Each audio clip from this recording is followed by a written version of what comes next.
million and above, all the way up to $100 million. And we use blockchain technology to guarantee. They're just doing some introductions right now. So we've got a panel of like artworks, 5 or 6 different people, and they're just kind of giving some of their backgrounds on trading, dealing with exchanges. But here I'm going to kind of give a little. So the first question, and we can start with any of you guys, is some people say that marketplaces, P2P exchanges, are really the best use of the blockchain and the best pure use of it. What are your guys' thoughts on that? Do you agree with that? That blockchain and marketplaces / exchanges. So by marketplace, we mean anywhere that brings buyers or sellers together. So that could be, an exchange, like some of these guys are running, or what Marcel is running, like a place that you can buy art between 2 buyers and sellers and bring them together. So who wants to take that? Okay. Yeah. Perfect. So I would shortly mention that, in my opinion, marketplace is the killer app for blockchain. And that's why I'm focusing already for 3 years to create a platform which enables creation of different kinds of marketplaces, maybe for digital content. And the reason for this is that there are a lot of middlemen in the equation between the content producer and the content consumer, or the content consumers. So, for instance, if you look at companies such as Amazon, they are charging 40 to 60% in royalties from someone who wants to publish an ebook, right? And the situation is very similar in the music industry, film industry, and such. So, there are a lot of inefficiencies that can be, solved by blockchain. Just to give you another example, in emerging markets such as Vietnam, there are a lot of unbanked people, and basically those people, they do not have access to any credit cards or debit cards. So if I want to purchase some digital content over here, it's a little bit challenging. Even if I have Google Play Store on my Android phone and I want to do that, I just can't do that because Google is unable to collect money in a reasonable way from emerging markets. So, blockchain could be a solution to this, right? And basically to build some kind of a parallel system to the one operated by Google, banks and such, that people can directly exchange blockchain tokens to cash. And this is, where the market is, I think, for the blockchain. So countries like Vietnam, in blockchain and marketplaces, in order to get digital content, I think this is, there are a lot of use cases over here. And what blockchain enables are the payments, that people can get tokens for cash, and blockchain process the payments, and the final consumer even doesn't need to know that they are using some blockchain, right? It's just an app. So the blockchain infrastructure, if it is well conceived, that would work. For example, there could be a big challenge with Bitcoin, right? With the high transaction fees. Maybe a little bit later we'll scale up a little bit. But there are blockchain technologies that are enabling 5-second settlement worldwide, right? For the tokens with very low transaction fees. So this is basically, how to get middlemen out of the equation. And I'm talking about one-to-many solution and also many-to-many. So there are a lot of use cases over here. So I think marketplaces, and especially in emerging markets, are the killer app for blockchain. I have to agree to that statement. I think exchanges and typically any marketplace that gracefully creative brings participants together by adding liquidity into any asset, and with assets not necessarily being financial assets, to be a piece of information that's valuable. Creates intrinsic value for the asset itself and attracts participants into the market. I think if it wasn't for the popularity of exchanges, you would have seen the incredible growth that we've seen in cryptocurrency adoption over the last 12 months. I think what's ironic about marketplaces is that they're not really blockchain applications. They are traditionally centralized systems built using all the common programming languages and platforms that we've been using for many years, and that's ironic because it becomes kind of the weakest link in the chain, no pun intended.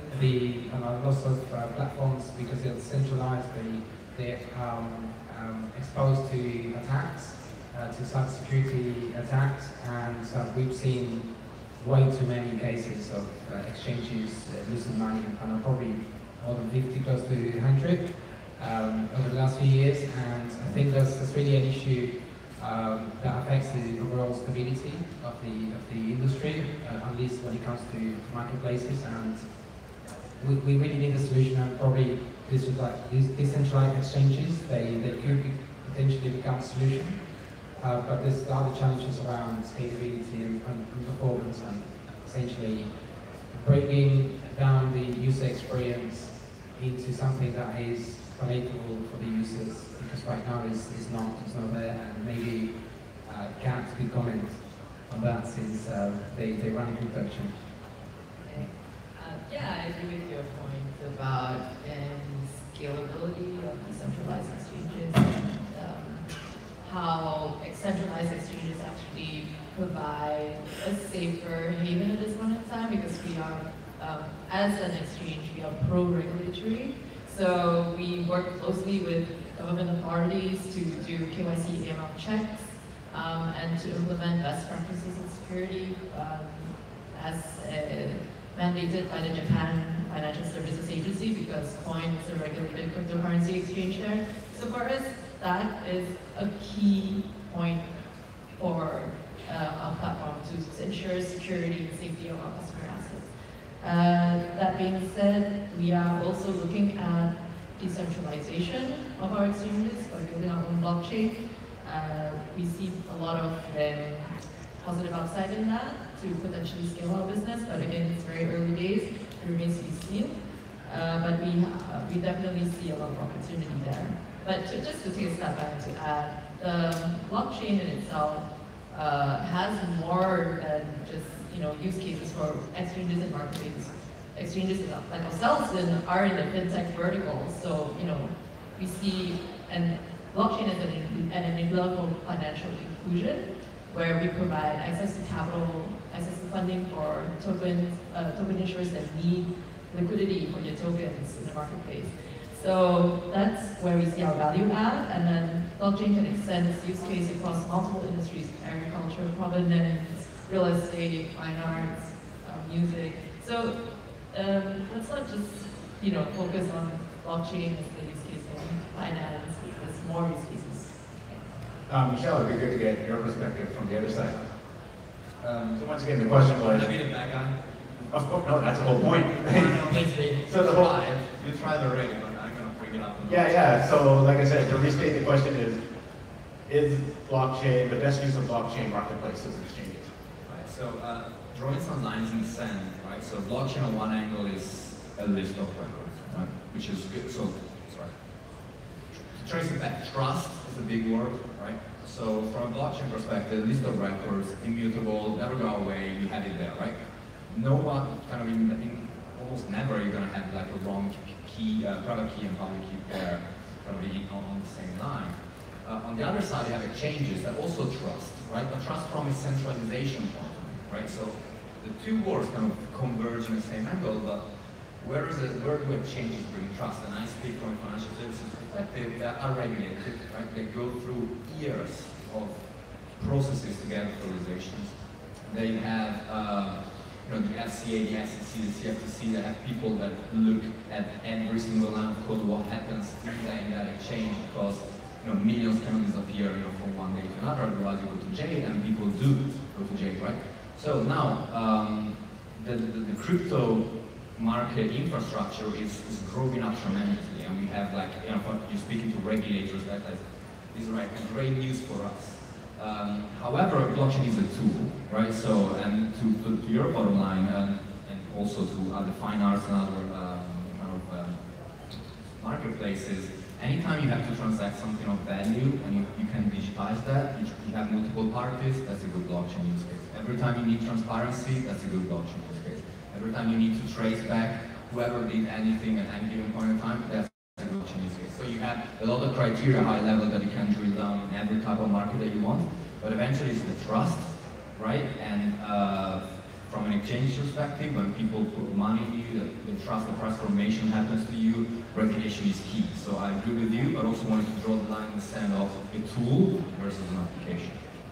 regulation doesn't guarantee security. We've seen Japanese regulated exchange being hacked and losing millions. No, they're not regulated, okay, I take it back. Swift got hacked, but it's already in crash. Swift got hacked. Mt. Gox got hacked as well, right, a couple of years ago. Okay, so that leads to, does an exchange need to be decentralized? Yes or no? Like Fuji, you're creating a new platform, so you need to know your.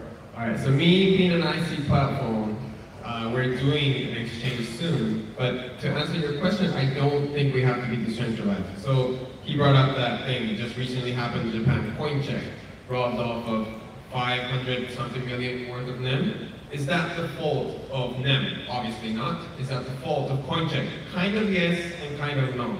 Well, is it the fault that it was because of that they were a centralized company, or if it was decentralized, could it be prevented? I think that's also yes and no.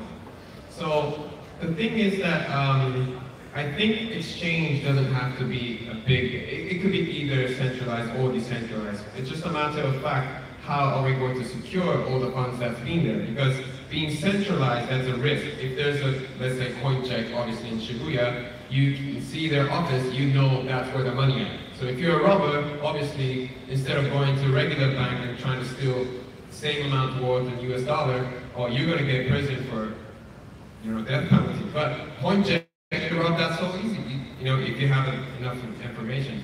But being decentralized could also have another problem, I think, in the point of view that I've been researching, obviously, about exchanges. So I rather hear, professional opinion from you guys, but I think it doesn't really matter if it's centralized or decentralized, because there could be multiple purposes exchanges. For example, I'm going to be releasing in exchanges because obviously we're an ICO platform, so we're going to be supporting a lot of different ICOs.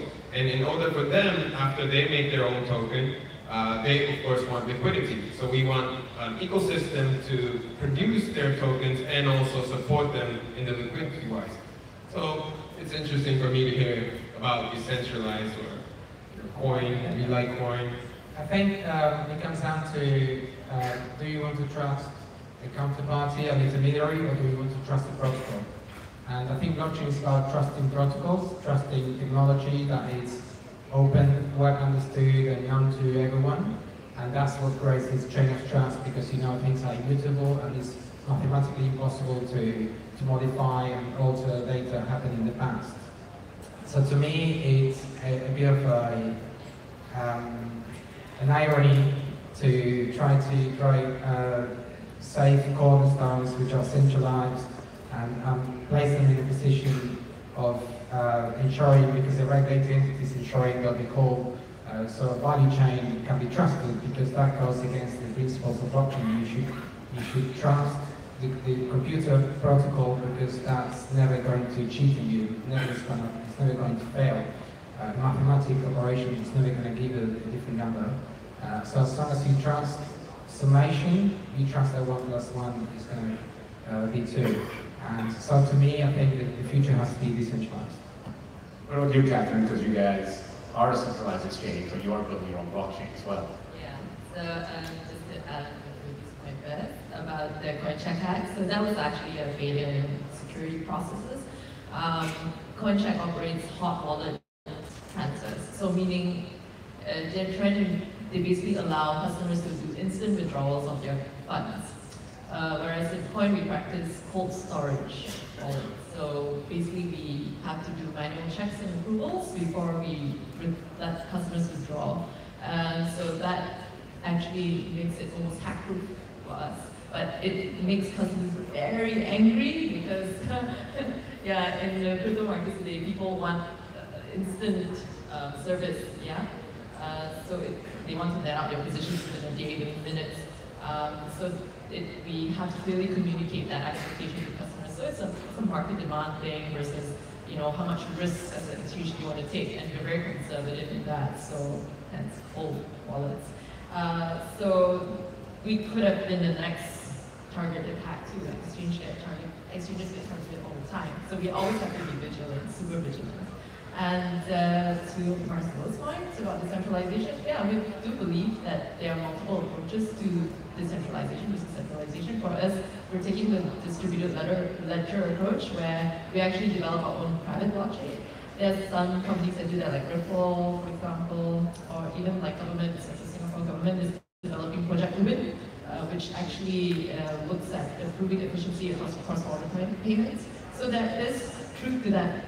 Yes, blockchain protocols will actually help make some trust protocols more efficient. But then again, for us, the reason why we work with regulators is because our current system is such that whenever you have a transaction in our exchange, to identify that transaction is just a hash. So we actually need to tie it back to a government ID to be able to verify the owner, the person that did transact. So until we have a protocol that actually verifies IDs for us on the blockchain, then maybe we will move towards that. But for now, this is the hybrid approach. So from a online moderator, one of the big issues with decentralization is probably that no one has somebody to point a finger at when something goes wrong. And so it goes back to what people we were talking about in the previous panel about governance. So private blockchain, it's a solution, you go there, but then it's not really decentralization. The DAO, Distributed Autonomous Organization, that Vitalik started in Ethereum, went wrong because somebody found a loophole. You found a loophole, you go for it, you make $150 million, runs away. Hey, it was there, it was up for grabs. So there's no one who's never going to be accountable for it. So that's probably decentralization. And if you think about the history of financial markets, we started in a decentralized fashion, everything was P2P.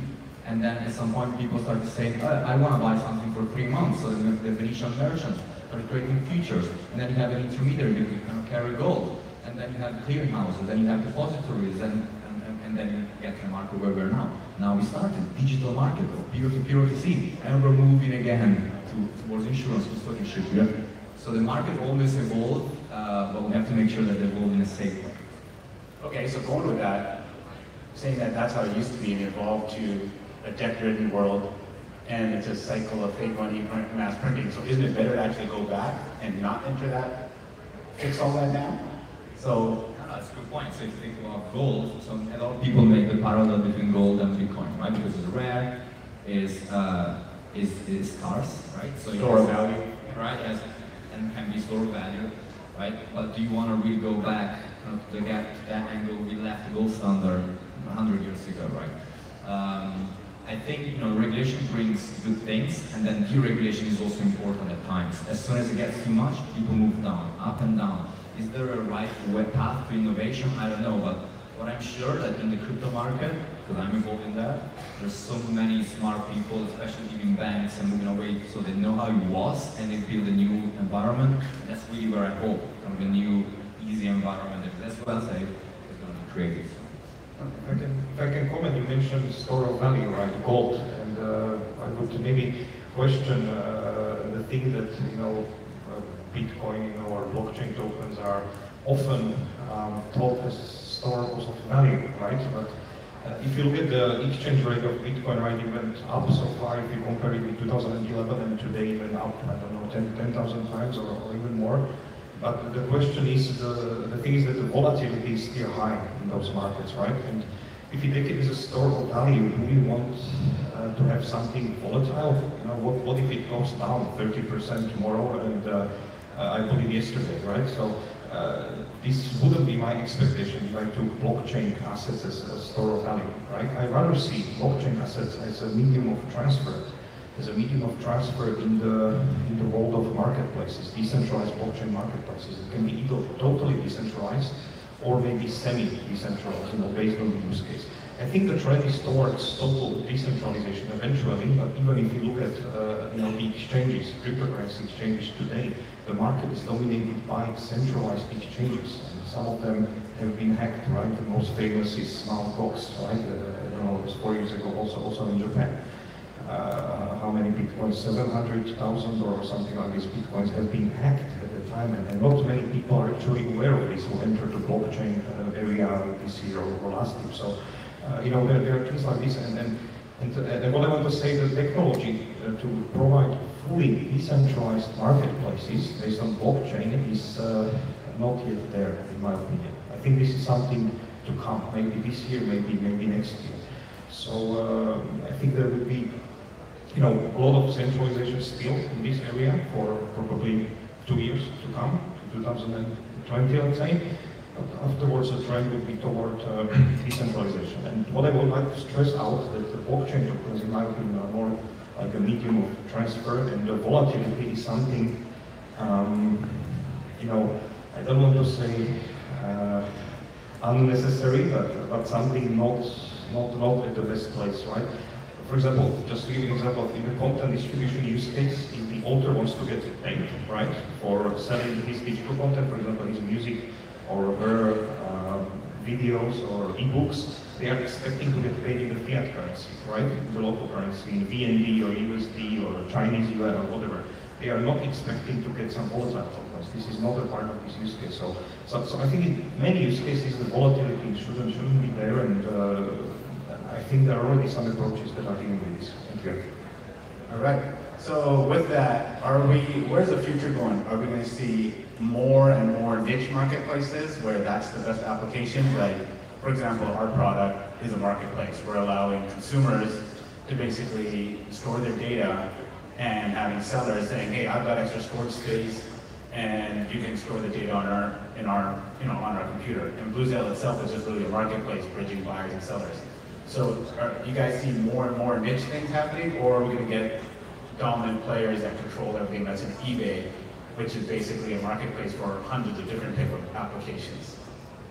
I think if you look at the most successful companies today, they all revolve around the model of the marketplace. Uber is a marketplace for rides, Airbnb is a marketplace for accommodation, even Facebook is a marketplace for information. We don't know it, they don't make it explicit, but every time we use the platform, we are handing out information that's been purchased by advertisers. So everything revolves around the marketplace, and the reason Facebook is so dominant is because they are the most liquid personal information marketplace.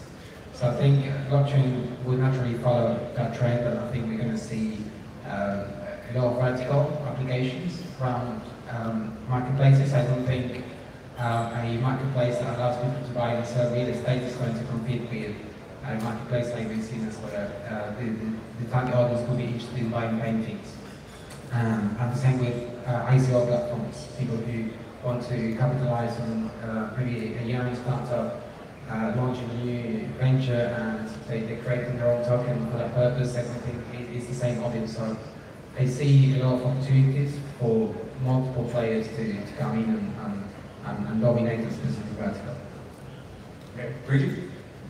Well, I think the marketplace is going to be widely spread using different use cases. So like the niche marketplace, I think also will have a lot of demand by the people. So for example, I come from an environmental industry. I had nothing to do with computer science. I just wanted to simply be a hippie and make this world cleaner.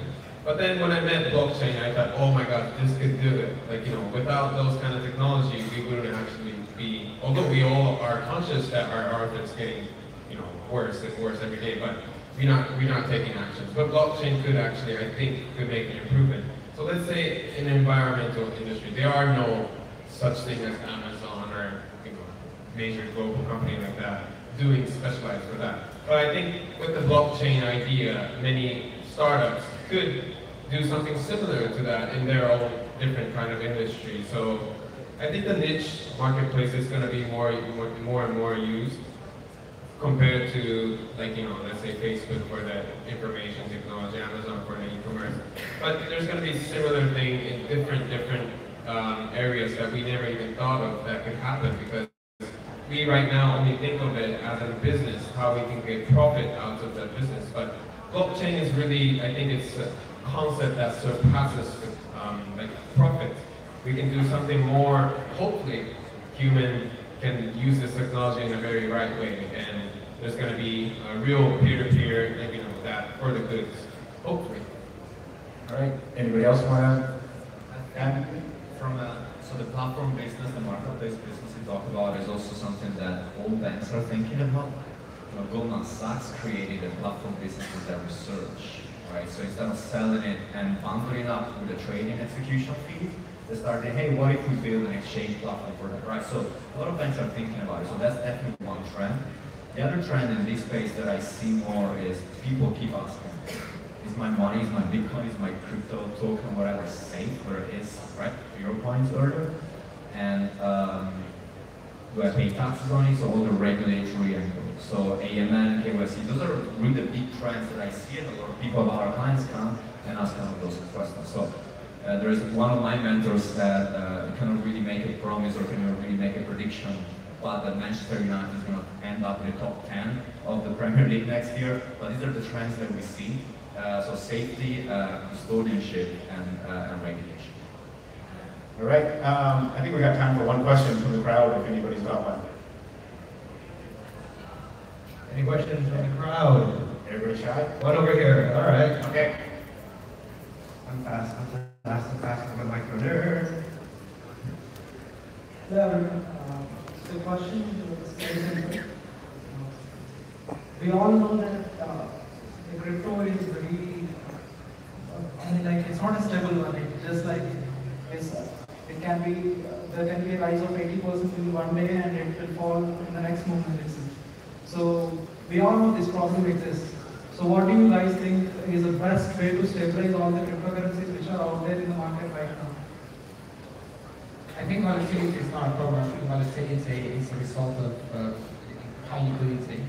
I don't think it's a problem that we need to solve. I think people who don't like volatility are people who see cryptocurrencies as cash, and I personally see them as commodities. People buy and sell them because they want to invest in them, not because they want to spend them.